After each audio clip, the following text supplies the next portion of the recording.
자신이 예수님이라고 그렇게 이야기한 분도 있어요. 가장 가까이는 여러분 요즘 사회 문제도 시끄러운 신천지 장막성전의 교주인 이만희 씨가 자기가 예수님이라고 그래요. 자신을 이긴 자라고 하거든요. 그런데 요한계시록 가면은 이긴 자는 예수님을 이야기해요. 그러니까 자기가 예수라고 그렇게 이야기해요. 또 자신을 예수라고 이야기 주장하는 사람 중에 하나는 통역의 문선명 씨도 그래요. 문선명 씨도 자신이 재림주라고 그러거든요. 예수님이 이 땅에 오셔서 구원하시러 오셨는데 그것이 실패해가지고 자신이 왔다고 그렇게 이야기한 사람이 통일교 문선명 씨예요. 자, 하나님 믿고 예수님 있으면 성령님 있을 거예요, 없을 거예요? 예, 성령 당연히 있습니다. 예를 들어서 하나님의 교회 교주인 안상홍이라는 분은 자신이 성령님이라 그래요. 여러분 곳곳에 하나님의 교회가 많이 있거든요. 그 하나님의 교회 가면은 기도를 할 적에 우리는 예수님의 이름으로 기도하지만 그는 안상홍의 이름으로 기도하는 거예요. 네. 여러분 그렇게 많아요. 정말 여러분 이야기 들을 때 얼토당토하고 허무맹랑한 소리 같지만 몇 가지만 좀 굉장히 많다는 거예요. 자, 그러면은 이런 것이나 사람들은 하도 얼토당토하지 않으니까 가지 않을 것 같죠. 그런데 현실적으로는 참 여러 사람이 가고 있어요. 신천지만 해도 얼마나 많은 사람이 있습니까? 그죠? 많은 사람들이 가고 있어요. 여러분, 제가 총각 때 신앙이 이제 불붙었을 때 기도원에 열심히 다닌 적이 있어요. 한 번은 어떤 기도원에 갔는데 그 하루는 그 교회 기도원의 마당에 어떤 한 50대 된 여인이 성경 가슴에 딱 들고 가운데서가 손을 딱 들고는 나는 하나님이다 이러는 거예요. 응? 나는 하나님이다. 내 말을 듣고 나를 따르는 자는 구원을 얻을 것이요 회개하는 자는 영원히 멸망할 것이다. 막 소리치고 있는 거예요. 그러니까 사람들이 그 뒤에 둘러서 기도한 사람들이요. 온 사람들이 전부 다 멀쩡한 데 서가지고 웃으면서 구경하고 있고 어떤 사람은 다 귀신 들리다 그렇게 하고 있는 거예요. 그런데 그때요. 그걸 보는데 제 마음에 혼란이 있는 거 있죠. 야, 진짜인데 혹시 진짜 아닐까? 진짜인데 우리가 귀를 막고 있는 것은 아닐까? 문득 그런 생각이 드는 거예요. 여러분 황당해 보이죠? 제가 어떤 신앙 초기에는 그렇게 아주 겸손했습니다. 그런데 여러분 사실 예수님이 이 땅에 오셨을 때도 그렇지 않았겠냐고요. 그렇잖아요. 예수님이 이 땅에 오셔서 자신이 이 땅에 오신 그리스도라고 했단 말이에요. 자신은 하나님의 천지 창조하시다 그때 하나님과 함께 있었다고 하셨단 말이에요. 지금도 하나님이 나와 함께 계시고 내가 그분 안에 있고 그분이 내 안에 있다 그렇게 이야기하셨단 말이에요.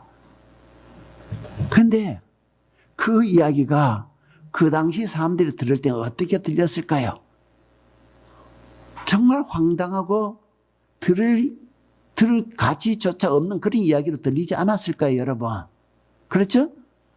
그 당시 사람들이 볼 때는 그 예수님은 자신들과 똑같은 몸을 입고 똑같은 이야기를 하고 똑같이 잠을 자고 그 예수님이 부모님이 어디서 태어난 부모도 알고 다 아는 자기들과 똑같은데 그 사람의 자신은 하나님의 독생자 아들이고 이 땅에 오신 그리스도 하인데 여러분 그 이야기가 가치가 있겠냐고. 귀신 들린 이야기고 정신 나간 소리죠. 그렇지 않겠어요, 여러분? 여러분 그 자리에 있었으면 여러분 믿겠어요? 그래서 예수님이 그러다가요. 그 당시 그 지도자의 바리새인들한테 미움받아가지고 결국 십자가 못 박혀 죽으신 거잖아요. 여러분 그 사람들이 왜 그 예수님을 지나고 나 보면은 우리가 지나고 나 보면은 그 예수님이 정신병 들린 소리도 아니고 귀신 들린 소리도 아니고 황된 소리도 아니었어요. 그죠? 우리가 지금 보면 그분이 정말 이 땅에 오신 그리스도였는데 그분인데 그 당시 사람들 왜 그분을 갖다가 십자가에 못 박게 죽였겠냐고요. 왜 그랬을까요, 여러분? 예, 그리스도인지 몰랐는 거예요, 여러분. 몰랐기 때문에 직접 못 박게 죽지. 알면서 못 박겠습니까? 여러분, 그때 여러분 그 자리에 있었으면 여러분 믿었겠냐고. 그렇잖아요, 그죠? 여러분, 여러분들은 예수님이 어떻게 하나님의 아들이요 그리스도임을 어떻게 믿습니까, 여러분?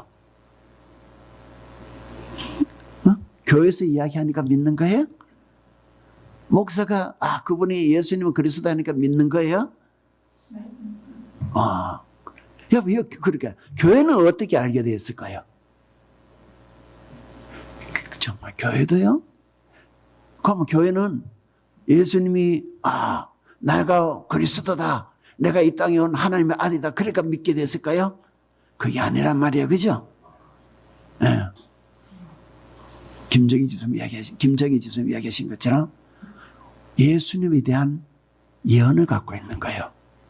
우리 말씀을 가지고 판단한 거예요. 그러니까 구약 성경에 보면 예수님이 오시기 전에 수천 년 전부터 구약 성경에는 예수님에 대한 많은 예언들이 있는 거예요.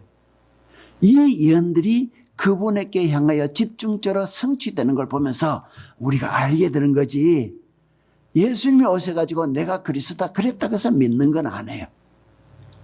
여러분, 우리가 이분을 예수님이 그리스도인 것을 미리 알기 위해서, 그분이 그리스도인 것을 알기 위해서는 우리가 미리 알아야 될 것이 있어요. 왜 예수님이 이 땅에 오셨냐는 거예요.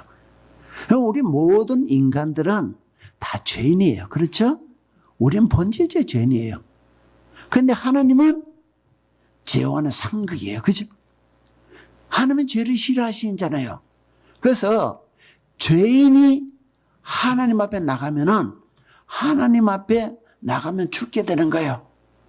하나님은 죄에 대해서 극도로 혐오감을 가지시기 때문에 우리 죄인이 하나님 앞에 나가면은 죽게 되는 거예요. 자, 그러다 보니까 우리 인간들이요, 하나님 앞에 나갈 길이 없어진 거예요. 인간의 하나님 앞에 나가야 하나님의 은혜를 받을 수가 있고 하나님의 은혜를 입을 수가 있는데 그 길이 없어진 거예요. 그러니까 인간들은요, 그 죄 때문에 이 땅에서 저주에 빠져서 그렇게 고통스러운 삶을 살다가 멸망에 갈 수밖에 없는 그런 존재들이었던 거예요. 이게 우리 인간의 현실이에요. 그런데 이것을 보시는 하나님께서 인간들이 하나님 앞에 나올 수 있는 길을 만들어 주신 거예요. 그것이 무슨 경이냐면은 정결한 짐승을 잡아서 태워서 하나님께 올려드린 거예요. 그게 정결한 짐승이 제물로 삼아서 이걸 태워서 하나님께 올려드린다. 그 말은 그 짐승이 죄인의 인간들의 죄를 대신해서 그 죄를 대해서 죽음으로써 하나님 앞에 내가 죄인이다 고백하면서 회개의 모습을 나가는 그런 거예요. 그렇게 제물로 드리고 나서 하나님 앞에 나가면은 하나님 만날 수가 있었던 거예요. 그런데 그때 그렇게 제물로 짐승을 드렸는데 그 제물로 드린 짐승 중에 대표적인 것이 어린 양이었어요. 어린 양. 흠 없는 어린 양. 흠 있는 어린 양이 아니라 흠 없는 어린 양이었어요. 그런데 신약에 보면은 세례 요한이 예수님이 지나가신 걸 보고 하는 소리가 있어요. 예수님이 지나가는 걸 보고 소리쳤는데 뭐라며? 보라! 세상 죄를 지고 가는 하나님의 어린 양이다. 자, 어린 양이 뭐라고요? 제물이라는 거예요. 그죠? 대물이죠. 예수님은 이 땅에 오셔서 온 세상의 죄를 지고 가는, 그래서 그 죽기 위해서 오신 어린 양이라고 그렇게 이야기한 거예요, 여러분. 세례요한이 성령님의 감동에서 그것을 본 거예요. 자, 그렇게 오신 예수님이 이 땅에 오셔서 33년을 사신 거예요. 33년을 사셨는데 마지막 3년은 정말 대공생애에서 온 곳에 다니면서 하나님 나라를 전파하시고 하나님 복음을 전파하시고 하나님 나라를 드러내신 거예요. 자, 그러니까 그렇게 하다 보니까 가는 곳마다 그 당시에 예수님을 그리스도로 인정하지 못하는 바리새인들과 서기관들과 이런 율법학자 이런 사람들과 끊임없이 부닥친 거예요. 끊임없이 갈등을 겪으면서 그렇게 예수님을 3년 하시다가 결국은 예수님이 그들로 인해서 십자가에 못 박혀 죽으셨단 말이에요. 그런데 오늘 본문에 예수님이 십자가에 못 박혀 죽을 시간이 몇 시라고 해요? 성경 읽었잖아요. 몇 시래요? 예? 제60부터 90까지 깜깜해 있다가 제9시에 죽으신 거예요. 그죠? 유대력을 제9시는 오늘 우리 시간에 오후 3시예요. 그런데 여러분, 율법에 보면은 대속죄일에 어린 양이 죽음을 당하는 시간이 제9시예요, 여러분. 그러니까 예수님이 구약의 율법에 6월절 어린 양이 죽는 그 시간에 예수님도 숨을 거두신 거예요. 그러니까 예수님은 구약의 그 어린 양, 죽는 그 어린 양이 되셔서 이 땅에서 죽으신 거예요. 자, 그런데 어쨌든 예수님이 죽으시고 나니까 얼마 후에 그 병사들이요, 로마 병사들이 예수님의 그 십자가 달려 죽은데 그 달린 사람들의 다리 뼈를 꺾기 시작했다는 이 말이 무슨 말이냐면은 예수님 아시다시피 예수님이 십자가 달려 죽으신데 혼자서 달려 죽으신 것이 아니라 강도 2사람과 3사람이 같이 달려 죽으신 거예요. 근데 이 세 사람이 달려 죽었는데 그때 다리뼈를 꺾었는데 예수님의 다리뼈는 꺾지 않았다고 그렇게 성경에 기록되어 있어요. 그러니까 다른 두 강도의 다리뼈는 꺾었다는 거예요. 그러니까 왜 꺾냐면요. 이때 이 십자가에 달린 사람의 다리뼈를 왜 꺾냐면은 빨리 죽게 하려고 그런 거예요. 여러분, 무슨 말인 거 아니에요? 십자가에 달려 죽으실 때 왜 죽느냐면은 피를 많이 흘려서 죽는 게 아니에요. 십자가에서 달려 죽는다는 질식사에 죽는 거예요. 십자가처형은요, 십자가 죄인이 못 박혀 처형 달려 죽는 건데요. 이 십자가에 처형할 때 어떻게 죽이냐면은 십자가의 양손에다가 못을 갖다가 십자가 얹어놓고 못을 꽝꽝 치는 거예요. 양손에. 그리고 다리도 포개가지고 위에 못을 치는 거예요. 그러니까 못이 몇 개 쳐진 거예요? 3개 돼요. 그 3개가 십자가 다리가 못을 3개 치고 나서 십자가 높이 단단 말이에요. 그러면은 십자가에 달린 그 죄인의 몸은 이 3개의 못에 몸이, 이 3개의 못으로 그 온몸을 갖다가 달고 있는 거예요. 자, 그렇게 되면 어떻게 돼 있어요? 3개의 못에 달렸는데 몸은 처지지 않겠냐고요. 처지면은 어떻게 되냐면요. 온몸이 탁 처지면은요. 폐가 눌려가지고 숨을 쉬지 못하는 거예요. 자, 숨을 쉬지 못하니까 숨 쉬려면 어떻게 해야 돼요? 몸을 펴야 되잖아요. 그러니까 막 숨을 쉬기 위해서요. 온몸을 흔들면서 몸을 펴는 거예요. 몸을 펴면은 그 폐가 열려가지고 숨을 한번 들이키는 거예요.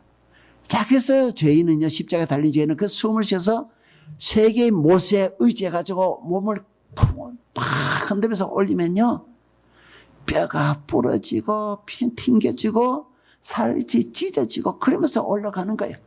그렇게 올라가서 숨을 한번 쫙 들이키고 나면은 너무 고통스러운 거예요. 그래서 그 붙잡고 있던 힘을 빼버리면은 몸이 다시 내려오는 거예요. 내려오면 또 어떻게 돼요? 또 폐가 누고 숨을 못 쉬죠? 또 다시 숨을 쉬려면 몸을 올려야 되죠? 그러면서 뼈가 부서지고 살이까지 찢어지고 그 고통을 비명을 질러가면서 오락내락 그렇게 하는 거예요. 그렇게 오락내락 하다가 힘이 빠져가지고 들어 올릴 힘이 없으면 그러면 질식에 죽는 게 십자가 처형이에요. 그런데 이 생을 건강한 사람은요, 개중에 건강한 사람은요, 2, 3일간도 견딘다는 거예요. 2, 3일간 이렇게 한다는 거예요. 그런데 여러분, 유대 율법에 의하면은, 유대에서는 안식이나 절기는 죽은 시체를 놓고 지키지 않았어요. 왜냐하면 유대인은 죽은 시체는 부정한 것으로 여겼기 때문에 안식이나 절기 때 그때 죽은 시체를 놓고 지내지 않는 거예요. 그래서 그 죽기 그 안식일이나 그 절기가 되는데 십자가 달린 죄인이 있다면은 그때가 오기 전에 미리 죽이는 거예요. 근데 그래서 그 죽이기 위해서 하는 것이 다리뼈를 꺾는 거예요. 왜 다리뼈를 꺾는다고요? 빨리 죽게 하기 위해서예요. 그러니까 다리뼈를 꺾으면 어떻게 되죠? 몸을 들어 올릴 수가 없는 거예요. 그죠? 그러면 죽게 되는 거예요. 여러분, 그래서 그때 마침요, 예수님의 십자가 달리신 그 다음날이 6월절인 거예요. 아니, 그 다음날, 그날 저녁보다, 유대에서는 하루가 저녁이 되면 아침이 되지나요. 그죠? 그러니까 우리가 금요일날 3시에 예수님의 십자가 달려 죽으셨는데, 금요일날 저녁에 해가 지기 시작하면 유대 안식일이 시작되는 거예요. 그 저녁이 되기 전에 예수님의 십자가에 달린 죄인들을 다 죽게 만들어야 되는 거예요. 그리고 십자가 시체를 처리하고 난 뒤에 안식일을 맞는 거예요. 그래서 3시에 다리뼈를 다 꺾는 거예요. 그런데 예수님의 다리뼈는 꺾지 않았다는 거예요. 성경 읽어보면.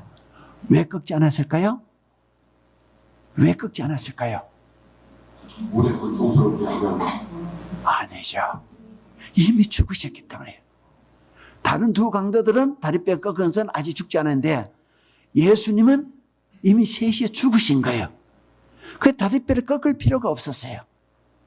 그런데 여러분, 유대 율법의 성경기로 율법에 보면요, 6월절 어린 양은요 다리뼈를 꺾으면 안 되었어요.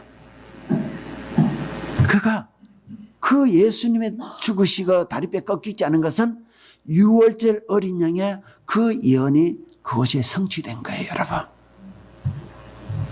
자, 십자가에 달리신 예수님이 우리 읽어봤듯이 한창 힘들고 고통스러웠을 때 울부짖으면서 소리친 것이었어요. 뭡니까? 엘리 엘리 라마 사박다니, 나의 하나님 어찌하여 나를 버리셨나이까. 여러분, 예수님은 십자가상에서 하나님께 버림받으신 거예요. 십자가에서 버림받지 않으시면, 하나님께 버림받지 않으시면 그런 죽음을 당하실 수가 없잖아요.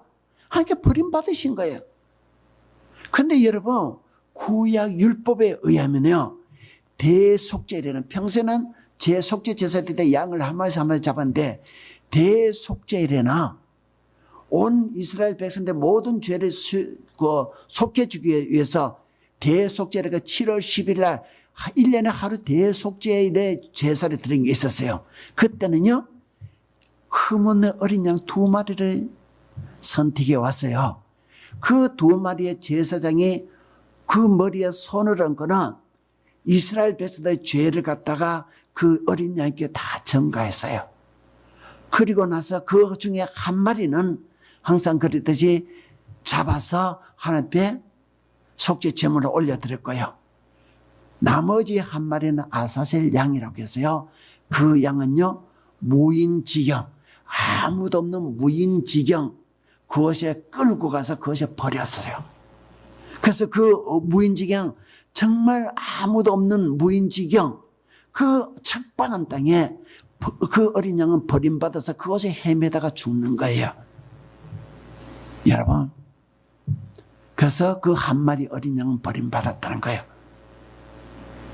왜 예수님이 십자가에 못 박히셨냐고요? 아사셀 양이 되어 버리실 거예요. 한편은 예수님이 십자가에 못 박혀서 대속 제물로 죽은 것이기도 하고, 다른 한편으로는 그렇게 하나님께 버림받으면서 그렇게 아사셀 양으로 통해서 이루어진 구약의 율법이 성취되는 거예요, 여러분.